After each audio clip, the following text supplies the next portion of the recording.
All right. Okay, so back for another filming. So it's occurred to me that I have failed to give any context to who I am or anything like that, because I just assume that the people that will be watching these already know me, and that is somewhat true. But I guess the idea is that eventually people who don't know me will be watching these. So for that purpose, and just for the purpose of giving context of who I am and why I got on this healing adventure and all this stuff and what led me to it, today I'm going to talk a little bit about that. So the basic stuff is my name is Danny. My parents gave me the name Daniel Zoffness. I'm currently 42. I live in the Midwest. I've got a 12-year-old daughter and a 6-month-old son. I've got an amazing partner, and her daughter, who is 15, I care for her like she's my own child as well. I own and operate a small production company where I do a lot of photos and videos for clients, mainly in the form of like social media content, website content, or really anything involving photography and video content creation, social media management, all that kind of stuff.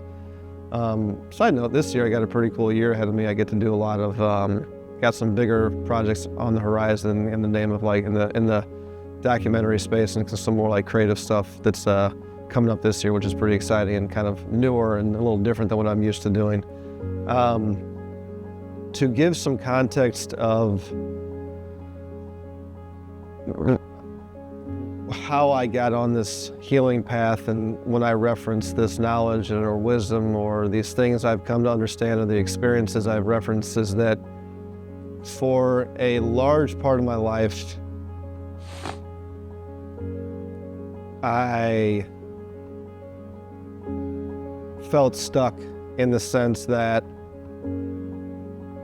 I likened it to having my face smashed up, pressed up as hard as I could have it pressed up against a thick glass door, where I could see and hear and almost feel the life that I knew was for me, that I knew was supposed to be for me. But no matter what I did, I could not get through that thick glass door. And for almost 40 years, it felt like I had tried everything and nothing worked. I did a lot of crying. I did a lot of relying on others to help me. I used to think that if I got enough money, I'd be better off, or it would solve the problem. I used to think that if I could just get one big client that would pay me, $100,000, that would solve the problem. I used to think that if I met a woman who would love me and care for me and validate me and tell me I'm good looking and tell me I'm smart and tell me I'm funny and tell me I'm good at what I do and that you can do it and encourage me and love me and nurture me, that would solve the problem. That definitely didn't work. I used, for a long, long time, I found myself feeling extremely stuck. And that stuckness kind of culminated into the summer of 2022. I went out for 4th of July just for the parades and stuff, and like a day or two after that, I just felt like really tired. And I took a COVID test, COVID test, and sure enough, I tested positive. That's a whole different topic that I'm not going to get into, but the test said I had it. And that completely shocked my nervous system. I didn't feel really sick except for being tired, but the anxiety and the stress and the worry of what I thought could happen to me from having COVID, in combination with my sort of unrested, unaligned, out of alignment nervous system for a ton of other stuff in my life, it sent my body into almost like a physical shock, to where my back went out really bad, to where I could barely walk no matter what I did, if I was standing, sitting, stretching, running, sleeping, I was in level 8, 9, and 10 back pain, to where it would, it centered in my lower right back and would shoot down my right leg and shoot up my back into my arm, causing extreme, extreme pain, so much so that there were mornings that my daughter would have to help me put my shoes and socks on. That lasted quite a while. That lasted from early July of 2022 all the way to the very, very tail end of October of that year. So for just about 6 months straight, 5-6 months straight, I had level 10 pain almost every single day, inescapable all the time. It also kind of created, I had I can't remember the name of it, but I had this thing in my lower tailbone that was almost like a hernia that created some pain that luckily went away after a few days. It just stressed me the fuck out. And I spent my 10 days at home, and I was back here at the studio, sleeping up right over there, and out of the corner of my eye, I saw a woman jogging by or walking by. Didn't think of much of it, but then she came back in, knocked on the door, I let her in, and she asked me if I ever rented out the studio for other people to use to shoot photography and stuff. I said absolutely, and we got to talking, and the next thing I know, and I still don't remember how or why, the next thing I know, I was telling her what I just shared with you, that I had felt stuck and all this, I've been looking for something more. She's like, all right, let's have coffee in a couple of weeks, I can tell you some stuff. She told me a couple of podcasts to listen to. In the meantime, I did. A couple of weeks later, we met up at the local coffee shop down the street there, or across the street rather, and I was sharing with her more how I felt stuck and how I just felt like I couldn't get through that thick glass door. And she was like, she kind of interrupted me. It was like, all right, you're ready. You need to meet my friend Bijou.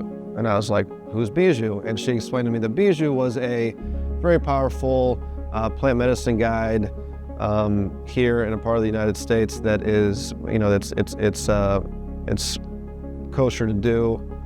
And we met, and we had our first session early September. And from that point on,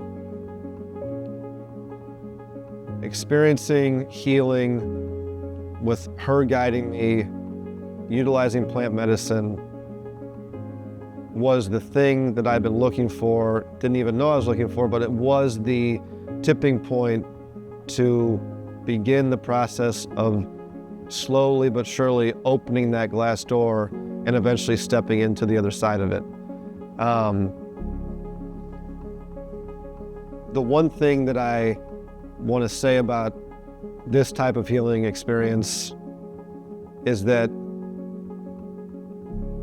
no matter who's doing it, it takes a ton of courage. And I say that not to boost my own ego or not to make myself act like I'm some courageous person, but I'm saying it in the way that facing the parts of you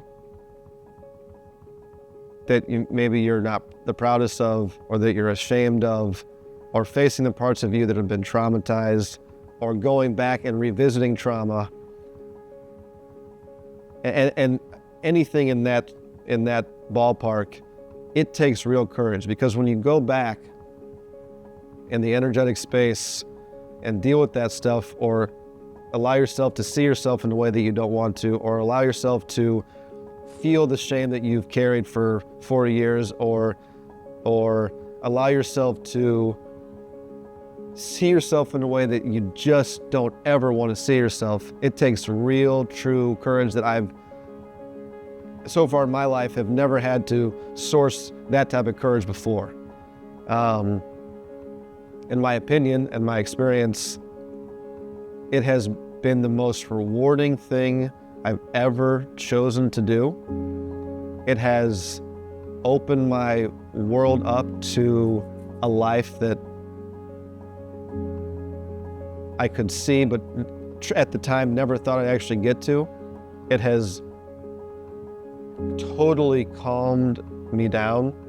It has totally relaxed and aligned my nervous system. I have been pain-free for, since October of 2022, where before that I had chronic pain almost my whole life, and especially those last 5 months up until October of 2022. It has allowed me to grow my business to where I was only at the time before that making about maybe $50,000, $60,000 in revenue. And now I make well into 6 figures of revenue and growing. It has allowed me to see myself and love myself and have compassion for myself in ways that then reflects out into the world, and I'm able to have the same feelings in that towards others. It's been the most radical transformation I've ever experienced in my life. So that's kind of a brief summary of the context of who I am and how I got on this healing journey. Another one of the biggest unexpected things that happened from the healing experience is that I used to think that, kind of I mentioned before, that when I was younger, as a young teen, early adult, I always was obsessed with changing the world. I used to think that changing the world was something that involved by helping someone or doing this for someone or doing all these things outside of myself, helping my mom, fixing my dad, fixing a woman, all these things outside of myself. But what I quickly learned was that when I began the healing process was that the way to change the world is to change my world, is to change my reality. Because when I alter, or when I change my reality and remember who I am and reconnect with my true higher self, it then reflects out into the world to where my perception of the world changes because I've reconnected with my truth.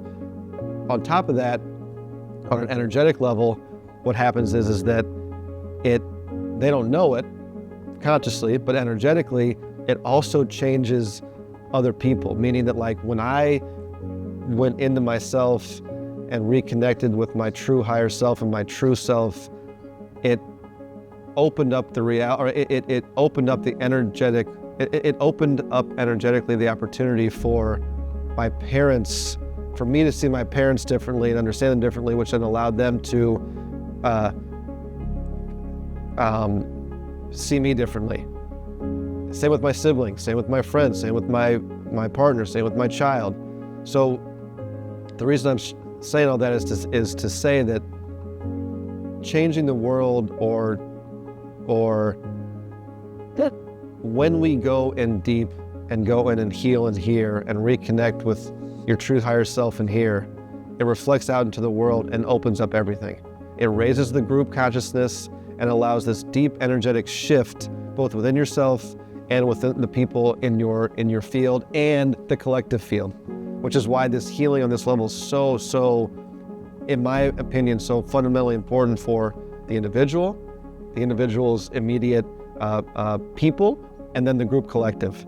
God, this topic, there's so much to talk about. Anyway,